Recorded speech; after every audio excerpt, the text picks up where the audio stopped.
So installation we are doing first, and minimum requirement of your machine, guys. This is your system requirement. This is your system requirement. You're using laptop or desktop.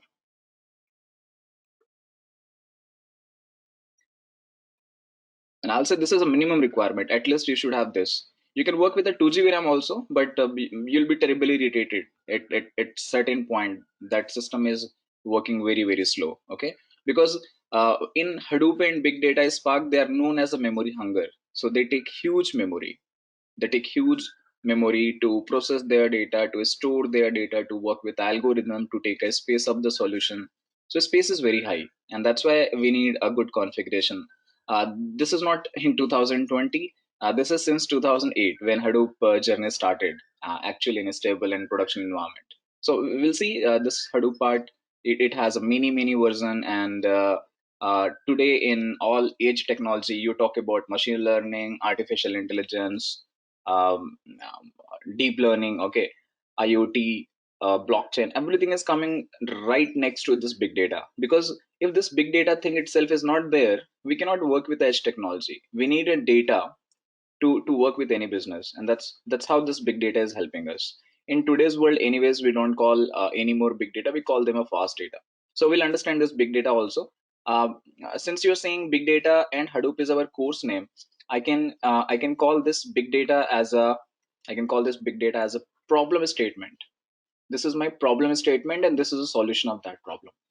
So this is not any tool or technology. If you misunderstood that big data is a course, many times we think that big data we are doing. Big data is nothing, guys. It is just about data, but since this data is massive, it's a huge humongous data set, hence we call it a big data. In today's generation, we call them a fast data. So what is the system requirement? At least minimum, I would say 4 GB RAM. 4 GB RAM. If you have 8 GB, 10 GB, 16 GB, that is the ideal configuration. That is the best configuration for work with a Spark. But minimum you should have this, guys. If you don't have this also, I'll tell you. Then what we'll have to do? 4 GB RAM, i3 or i5. The more you have, the more you have is better. And hard disk can be anything. Hard disk or your solid state drive, whichever you have. Fine. But suppose you don't have this minimum requirement also, then we don't have any other option to move to cloud. Then you guys will have to practice on cloud computing. I'll help you to create account, and in fact, I'll be creating one node cluster, multi-node cluster using cloud computing. So I have my experience is mostly on Amazon Web Services. I've used more than 35 services of Amazon Web Services, and currently I'm working with a Microsoft Azure. And this whole video LMS which we'll be sharing with you, so this is there in GCP. So we'll be creating one cluster, and that this cluster information will share with you, so you guys can plug and play there in GCP. So cluster setting part is not developer job, okay, but in order to understand whole concept, we will have to set up our machine also.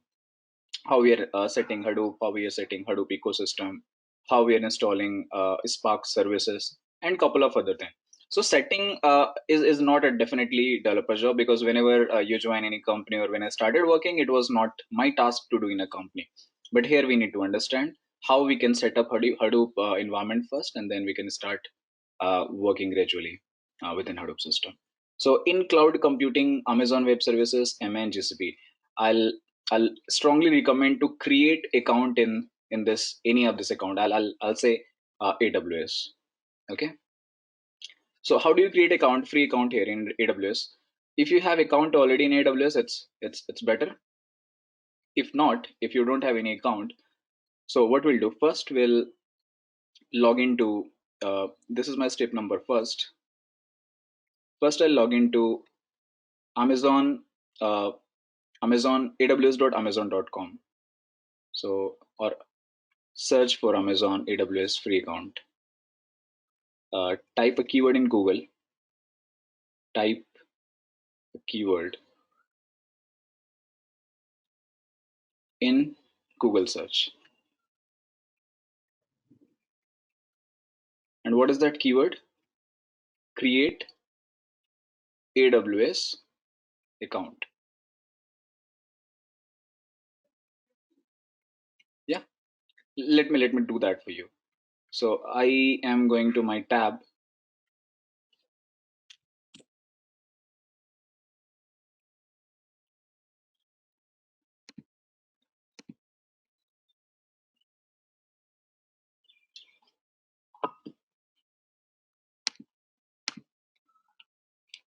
and searching here,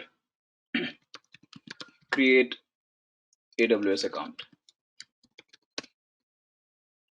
So you get first link, aws.amazon.com premium. So, but there are many other links. You can click on this first. So if you're a new user, okay, you are not created, you'll find here, extreme right at top, you'll find create AWS free account. You'll find here create, or let me open a incognito mode. Okay, maybe I would like, I'll be able to see here because this is my new window. Create AWS account. Yeah, can you see there? Create an AWS account. So click on this. Click on this. You can give your mail address, password, confirm password, account name, and continue.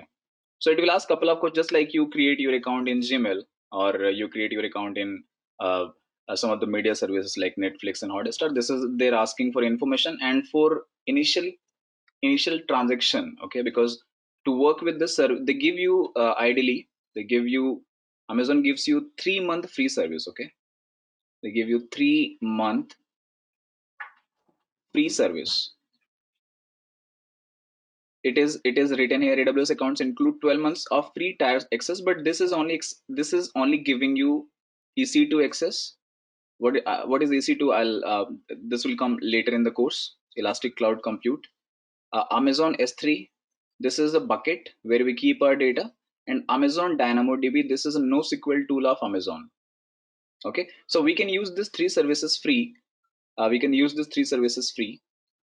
And for other services, then you'll have to pay a charge if you really want to use it.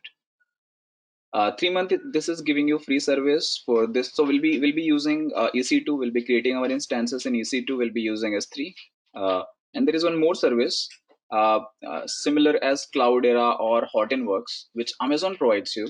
So Amazon has their own distribution package for Hadoop, and that is known as a EMR, Elastic MapReduce. Okay, so once we log in, we can see all of the services.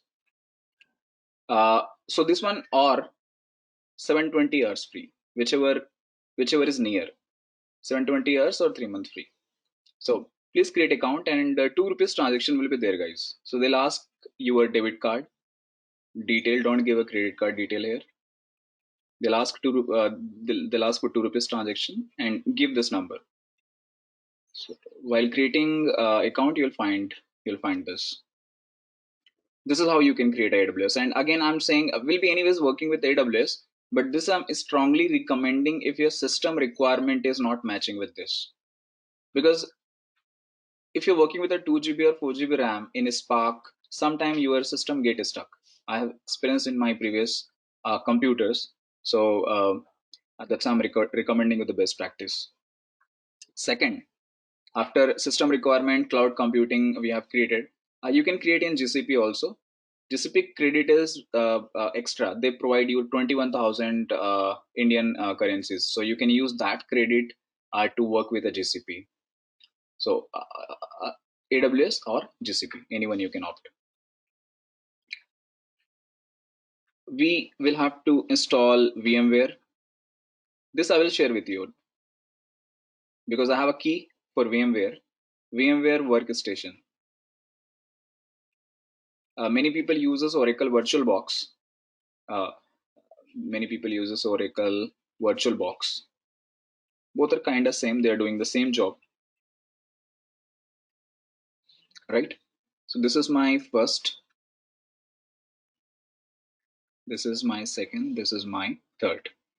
VMware Workstation, I'll share that with you in your mail. So I have a 12 official version with me. Uh, you can get the key, you can get the software, install it in your machine. Okay. So a quick question, guys. Can I just get to know, you people are using, what is your main operating system? Is it a Windows, is it a Mac, is it a Ubuntu, CentOS, Fedora, Debian? Because based on that, I will share this software to your mail ID. So I have all of your mail IDs, but based on your requirement, I'll be sharing. So if I get quick confirmation, Windows 10, Windows 10, Mac, Ubuntu. How about you? Okay, Swapnil, I think you're using Windows, right? Windows 10.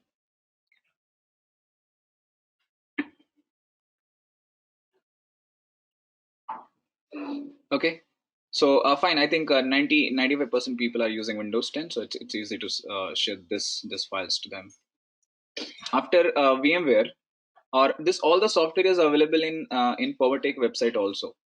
This all the software is available in PowerTech website also. Let me clear this screen.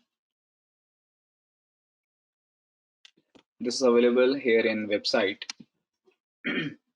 So you'll have to go to website powertech.in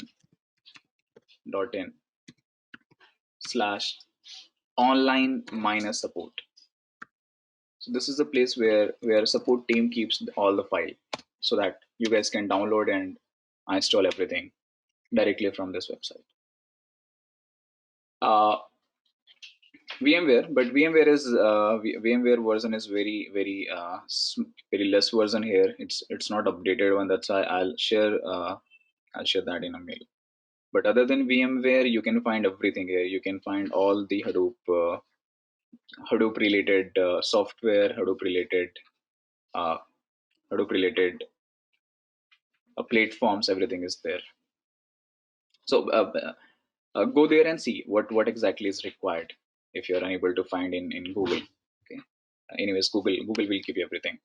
So after this VMware VirtualBox, second thing I need you guys to download, because I can share this in your mail also. But anyways, if I'm share in Google Drive also, you need to download from your system, right? So this file is big, and this file name is Cloudera. This file name is Cloudera Enterprise Edition, or it is often known as a CDH also. So this is a ready-made platform for Hadoop, where we get everything. So everything is working in a Cloudera. Version we can see in a quick start version, so that this comes as a quick start. And to again download this, let me go back to Google. Guys, everything is a free source, and not struggling to search this files. You're going to Google and typing Cloudera quick start download. Don't give a version, we'll see what version is latest. I get first link, click here.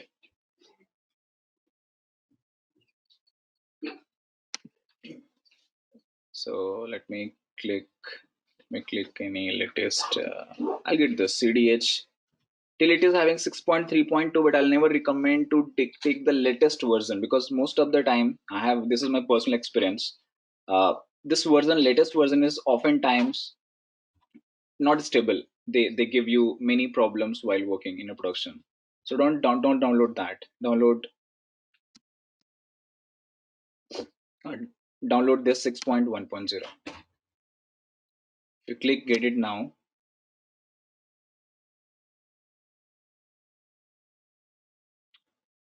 So check this box, submit.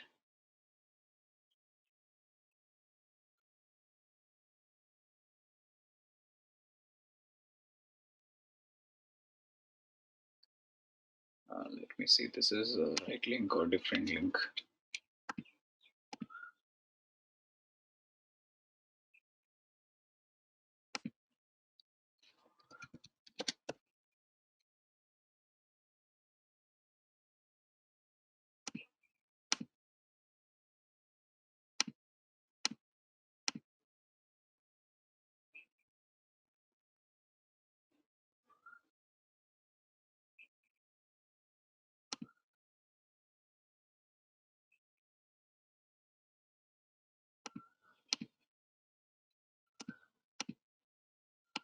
I'm just searching. Allow me a few more minutes. I think this is the only place. Okay. So this is the link cloudera.com. Download CDH 5.13.0 HTML. Once the session is over, I'll share this link with you guys in mail. After Cloudera, so we'll be downloading here CDH 6.0. People who already have seen this Hadoop thing earlier. So it comes with a multiple distribution packages as an ready-made environment, and I'll write couple of name here. So Hadoop is pre-built with three companies. These are nothing but a company. Cloudera is a company, and they're using some operating system, and they have taken all the Hadoop open source software, and they have created their own platform, and they're selling this platform. So companies who are working with a Hadoop, because they need a support, and since this is not this product is not owned by Microsoft, Oracle, and they're giving you license. This is open source community software. This is designed by Apache, right? So since this is designed by Apache, suppose I'm working in a banking industry, and in banking I found many issues at 3 a.m. where nobody is available to help me out. So what I'll do in that case, if it is open source, it is freely available to me. So I'm raising a request, I'm raising my concern to this team, Cloudera. There are few other names. So CDH is one, often known Cloudera. Second is HDP. This HDP is a hot and works. Okay, so this HDP is a hot and works. And third, which is currently on by HP. So HP has acquired this company, Mapr. They also give pre-built Hadoop system. Okay, and the best part, you can install this all things in cloud also. So they're interconnected. It's not that I have CDH separately available, I have AWS separately available, and how can we communicate this? I can handle. I'll show you all of this part. How I'm creating CDH, how I'm logging to AWS. All this thing we're going to see practical. After Cloudera installation, you need Ubuntu. You need Ubuntu, and Ubuntu you can download Ubuntu 12.04. It comes with 14.04 latest version of Ubuntu image. I'm not sure ISO is available of latest version or not, but I have this 12.04 version with me. This is in fact available in the website also, that powertech.in, and powertech.in and online support.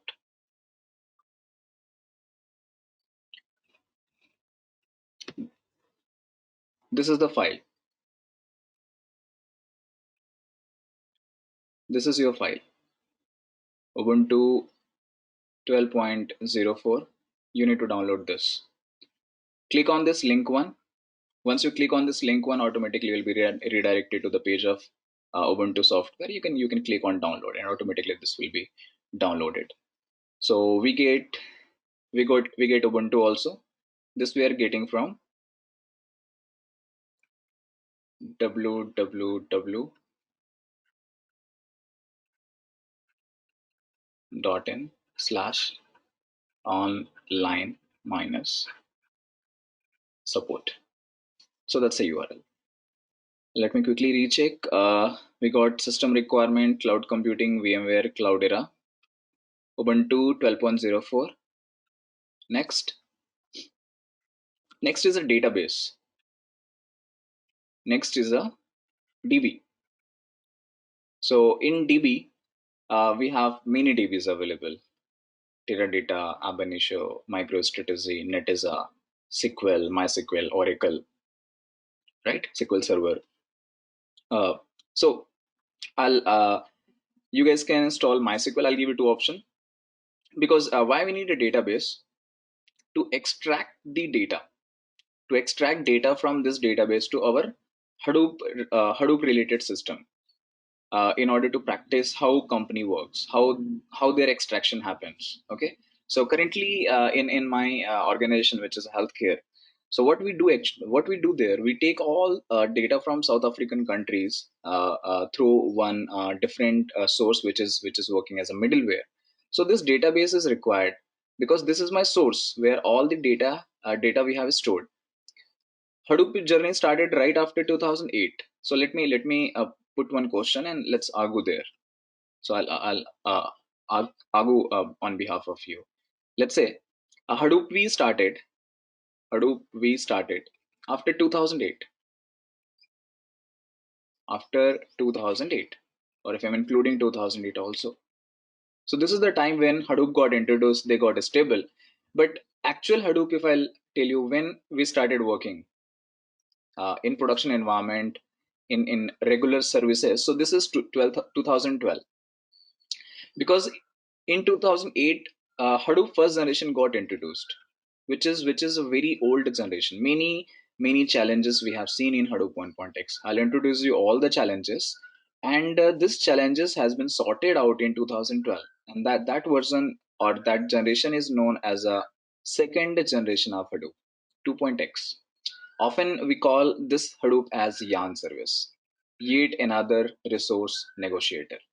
Okay, and in 2000, I guess 2015. So let me again go, and the best part I like here is everything is available in Google. So I'll type Hadoop download. Let me just that for you. So when I type Hadoop download, I can get this Hadoop link. Okay, if I want to see all Hadoop version, then I'll type Hadoop download. Let me put any version. Let me put 2.2. When I type this, I get a first link. I get a first link for index, and this is the link which I was looking for. Because when I click on this index, I can get all the possible software uh, which is created by Hadoop community. Okay, this is built by a community. I'm keep repeating, this is an open source software. Whatever you are going to see in Hadoop and big data, everything is open source. This is freely available in Google, because Google put a Google recommendation, Google support is huge in open source platform, unlike other licensed software, Oracle and Microsoft and etc. So can we click on this index? Can we click on this index and get all possible software related to Hadoop? Let me click there. This is for 2.2.0. This is for 2.2.0. If I want to see all the link, Hadoop download index. Yeah, this is the link. If you see, if you see their version 0.10 when they compiled, so 0.19 was the first version. I think we get in 2008 somewhere. This so 2019.0 around September, October or September. Okay, that is the history of Hadoop. And currently, till today, we are in 31st March 2020. We have got third generation 3.2.1, 3.2.1, and this is in currently testing mode. They give one version of 3.2.1.tar.gunzip also. This is my actual software for Hadoop. This one. So easily you can understand which if you list down a tree. This is a directory, so directory can be known as a tree. Now this directory is having many files, right? You see all these files, but how do you know which one is a main Hadoop file? So simply do not go with a name, because oftentimes you confuse looking at name. So you can simply check the maximum size, whichever has a maximum size, that is my Hadoop software maximum size. So if you check this number, this is having a maximum size of 343 MB. If I compare all of them, and then I can click on this. The moment I click, automatically my download will start here. When I click in this file, automatically my download will start. So I'm not going to work with the 3.2.1 because this is still not in production. This is still not in production. This is currently in incubation period. So alpha beta testing is going on. Our main actual implementation will be doing in 2.9.0. This is the latest version of Hadoop in production in a stable environment. Okay, so we'll be working with 2.9.0 version. Okay, Hadoop. Uh, so this is about a little bit about Hadoop, which version we got at what time, and uh,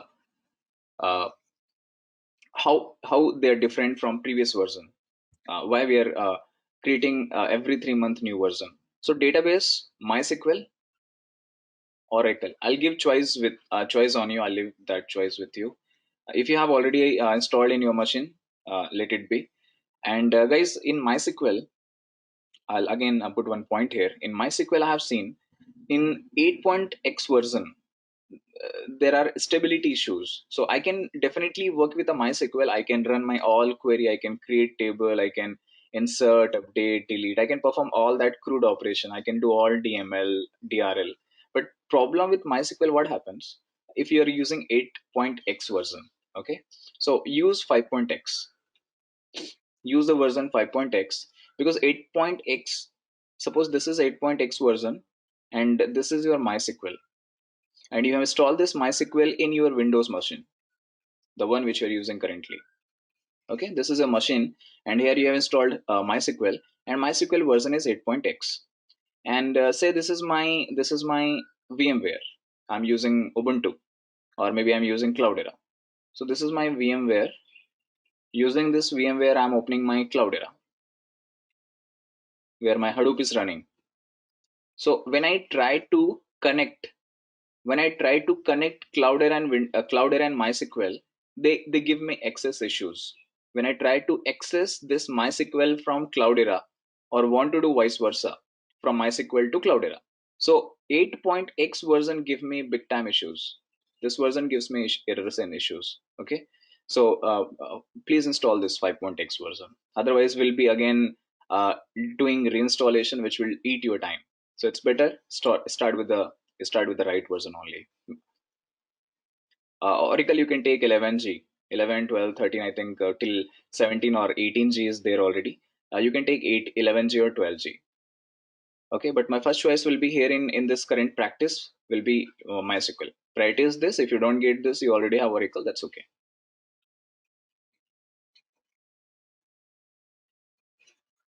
So database also installed in Windows. And after database, what else we need? Now we need developer environment. We need a coding environment, right? We need a developer environment, and to get this developer environment, we need a IDE. We need a IDE. If you ask me what is IDE, IDE is the integrated development environment. I stand for integrated, D stand for development, E stand for environment. And in IDE, we have two popular, I'll say, we have two popular working environment. Earlier, in fact, I was using Eclipse, and I think many of you know what is Eclipse and how to create a project, packages, how to write with a Java, C, C++. So for all programming languages, there are individual platform, there are individual environment to create your project, to create your package, to write your business logic, to compile it, to create a bytecode, to copy to server. And this you have installed in local machine. In my real-time environment also, I'm not directly logging to server and using this ID. This is all I'm doing in my local machine, where Hadoop is not running. So once my jar is created, then using some FTP software, file transfer protocol software, I'm copying from my local machine to actual server. We do not directly go to actual server and start coding it. First, always we do in our local environment, local machine of office, okay, or laptop. We compile, we create a code, and then we copy to production environment. And how do we copy? Again, we need a software. That software I'll write next to this after writing second environment. My second environment is IntelliJ, and I'll not ask you guys to install this Eclipse, because this is now, I believe, a later version, old version. In the language which we're going to pick is Scala. Scala will be our language here. We won't be working C, Java, something. In today's world, if you go and type in Google, latest language or most popular language in 2012, 2020. If you type most popular languages in 2020, you'll get only two answers: Python and Scala. You get Python and Scala. So Python and Scala, why they are more popular? Because there are multiple reasons. They are fast, they are autocomplete, their line of code is very less, their computive algorithm is much faster than Java. So obviously, being a programmer, if you give me a task, if you give me a task and you ask me to write that task using any language, okay, let's say you're giving me a flexibility that I can write the same code in Python, I can write the same code in Scala, I can opt for Java, I can opt for C. And at one place, when Python is taking 3 lines of code, Scala is taking 5 lines of code, Java is taking 50 line, and C is like taking 40 line. What is your obvious choice? What is your obvious choice, right? How do you put your selection in order, in an ascending order? Obviously you'll say, why don't I work with a Python? Because their performance is better. And why performance is better? Because I am writing less line of code, so obviously the size of my jar file or size of my interpreted file will be very very less. Just 3 line, just 3 unit of space. For Scala also very less line, compilation will take less time. But for Java and C, they are huge complex concept, right? So definitely I'll say no. I won't work with this. Give me this two options. I'll work either with Scala or Python. And what is the best part here? What is the best part here? If you know Scala things well, if you know Scala well, your Python is automatically 80% clear. You already by default know 80% Python. If you know Scala, because their syntax is pretty much similar. The syntax is very close to each other. I can say they're like sister brother. Okay, so if you know this is Scala part, you can understand Python also. This is what, to achieve this task, I'm installing IntelliJ in my machine, in my local Windows. If you're using Windows, if you're using Ubuntu local, if you're using Mac local, you can select based on your operating system. So where I'll get this IntelliJ, where I'll get my developer environment. Again, same thing. I'll go to Google and ask this question from Google. IntelliJ download. You just need to give a basic keyword here. You get a first link, click on this, and this is coming from a company called JetBrains. This is free, okay? This is all free. This is coming from a company called JetBrains. So this is this is a company which provides this IntelliJ. Let me click on this link.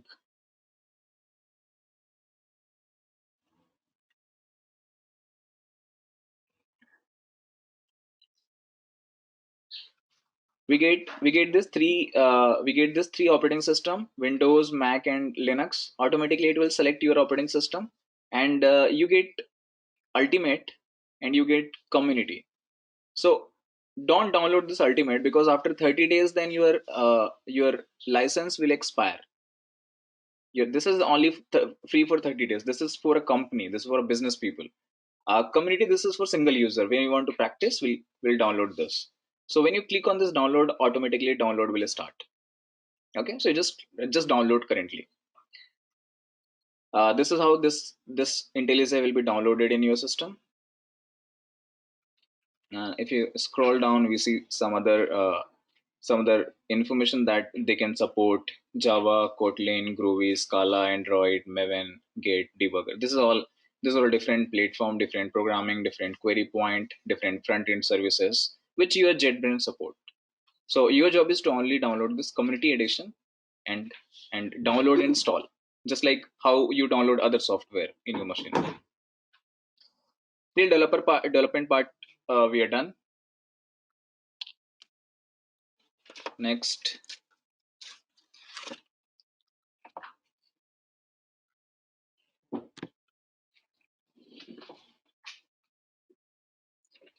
next is after developer environment, what do we need else? IntelliJ. Let me quickly recall again. VMware. Yeah. Now supporting software. Okay. So supporting software, I need a WinSCP. I need a WinSCP. WinSCP stand for Windows Simple Copy. This is the Windows software, and why we are copying Windows software. So say you're logging into your company, okay? You're log into your office laptop. This is your office laptop, and this is a standalone machine. You don't have installed any Hadoop services, no MySQL, nothing. Local level, in local level, you have installed this IntelliJ, Java, JVM setup for environment.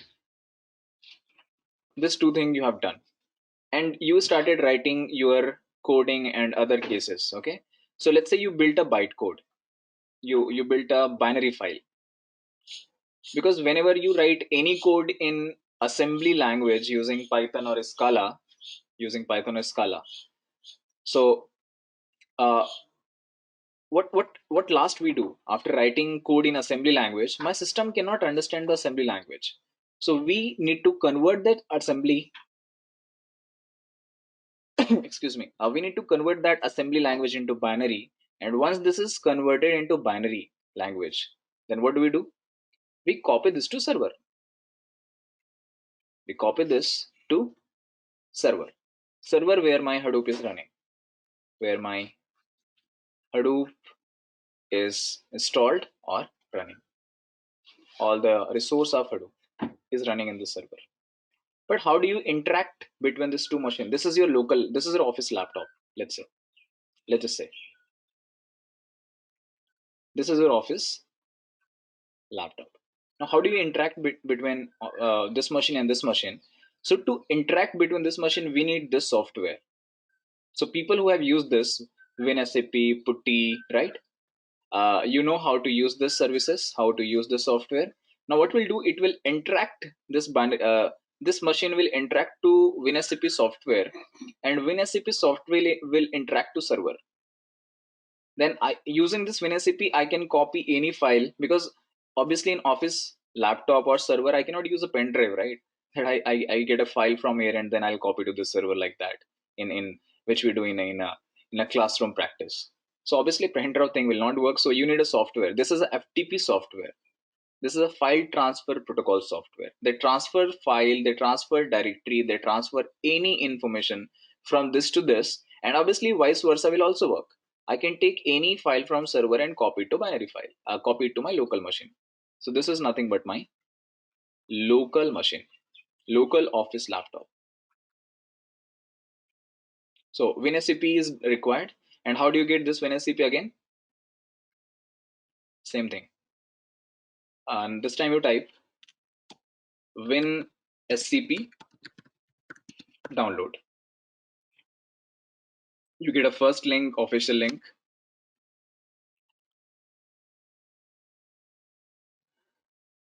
And this is the software, guys. It's right in front of you. Download WinSCP. Download WinSCP. This is this is a place where you need to click, and this downloading will start. Same thing, download and install. For all the software, whichever I'm telling, download and install. Just don't just download and keep it, because if you're not installing, then your system is not readily available. Today, our whole agenda is to install the download this file and install your system. So if you're facing, let's say after this session, you start doing this and you're facing any issues, okay? You're facing any issues to install any software. You all you know my number, okay? Uh, where you can text me, or you can mail me also. So in my mail, which I have shared yesterday evening, for that link, today's link, you can get my phone number there. So you can text me. The same number is in WhatsApp. If any problem you face while installation, just take your screenshot and forward it to me. I'll see what problem you're getting. So this way we can solve things quickly. After WinSCP thing, after WinSCP thing, last software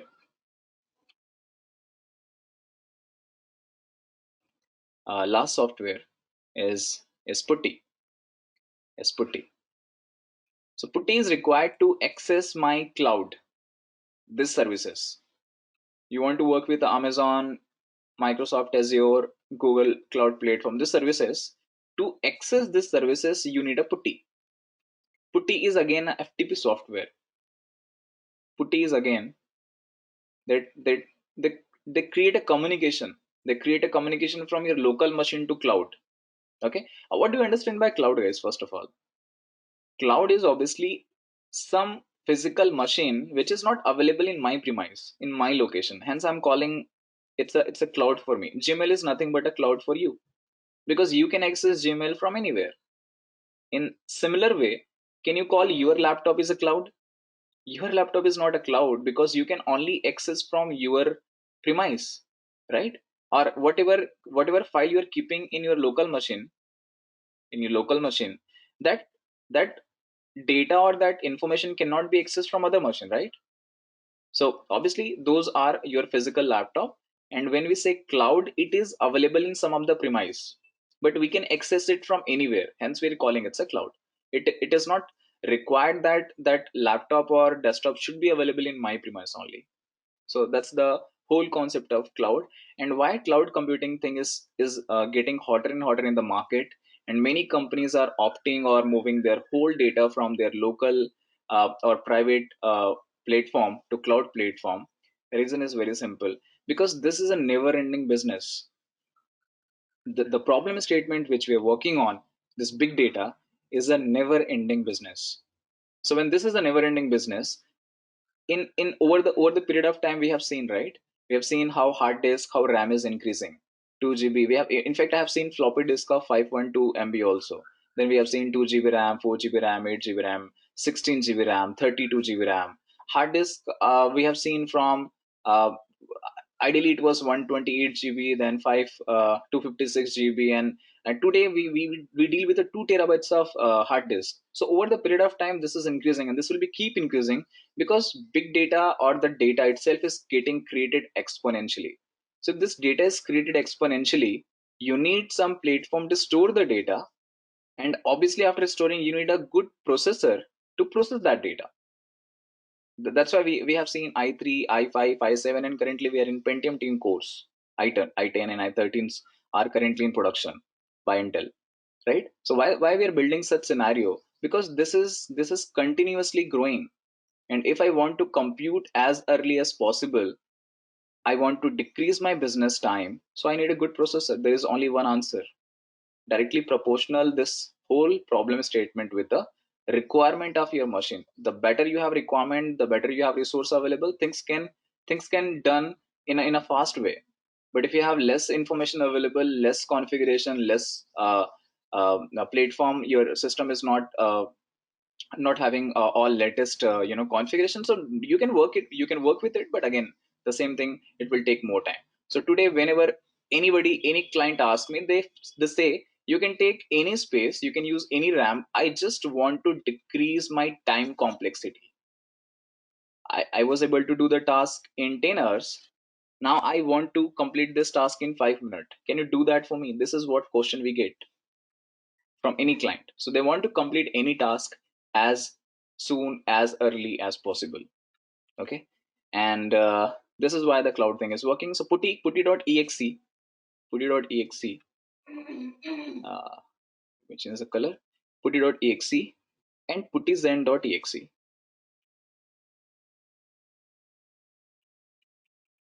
This two software is required. And again, where you'll get this software? This is again free software. You have to type putty download. Just get this keyword. When you type putty download, you get this link, CHIARK. I'm referring this link because I can get both the file at one place. So click this link, check this URL. Once you click, this is for only people who are using Windows, guys. Remember, this putty thing is not required. This putty thing is not required. Let me actually write a note here. Okay, so people who are using Mac and Linux, remember that no need to download this. This software is only for Windows people, is only for Windows laptop or desktop. Okay, so a big note is there. And how do I download this? Now, your machine is having either 32-bit or 64-bit. So based on your bit, if you don't know bit also, you can go to your system, right click on the my computer, and properties. In properties, you can see this version, whether it is 32-bit or 64-bit. Based on that, you can click. Once you click, automatically this download will start. So say your machine is having 64-bit, you click this, automatically download will happen. And after this, we need a puttyzen also. So this is first. Second is puttyzen. Puttyzen is this one. And again, 64-bit software. Just keep this file with you. Okay. So when we start working, and I'll recommend you that please go there, use WinSCP, please use putty.exe to open the file. So you'll have to use this all software, and you have to make a practice, because this is what we use in a standard location, a standard production environment. So if you have a good practice on this software, you know how to open, how to work. Things can be very much easier, right? Because what is our final agenda after learning this whole data engineer course? To go and see new opportunities, right? When you see new opportunities, and definitely you guys are experienced people in IT, so you won't be saying that I'm a fresher guy, right? You'll be using some experience. So when you use experience, the big question, what was your daily activity? And if you say you have experience and you don't know how software are working, what is the version of the software, then obviously it's hard to believe that you have worked on. Okay, that is the reason we need to know version also. Many time they ask a question that which version of Cloudera you have worked on, what is the version of this, what is the version of this VMware, what is the version of this MySQL. Okay, so in fact we need to be very confident, very friendly, very familiar with all of these versions. So this is what is my first requirement. And I'll strongly recommend you guys, please do this today. So tomorrow, then this is a software requirement.